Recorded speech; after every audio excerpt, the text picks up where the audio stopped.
আসছি দীঘার জগন্নাথ মন্দির। তো আমার পিছনে দেখতে পাচ্ছ জগন্নাথ মন্দির। এই যে পুরো চারিদিকে দেখো মানুষ ঠাকুরের দর্শন করার জন্য লাইন লাগিয়ে আছে। তো আমরাও লাইনে যাব, তোমরা ভিডিওটি দেখতে থাকো। তো তোমাদেরকে আমি পুরো মন্দিরটি ঘুরিয়ে দেখাচ্ছি। এটা হচ্ছে মন্দিরের সামনের যে গেট নাম্বার 2, আমরা গেট নাম্বার 2 প্রবেশ করবো। তোমাদেরকে দেখাচ্ছি, ভিডিও দেখতে থাকো। এখান থেকে বাইরে আমাদের মন্দির, এই গেটটি আমরা প্রবেশ করবো, গেট নাম্বার 2।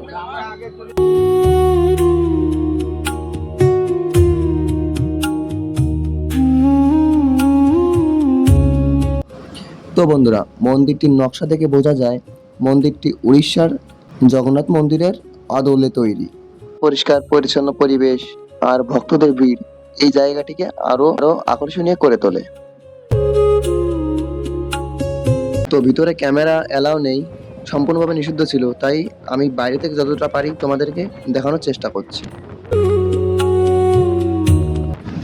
তাছাড়া আমরা মন্দিরে ঢুকতে না ঢুকতেই প্রবল বেগে বাতাস এবং বৃষ্টিপাত হচ্ছিল। আমি যেটুখানি পারি তোমাদের সেইটুখানি কি দেখানোর চেষ্টা করছি। তো ভিডিওটি তোমরা দেখতে থাকো।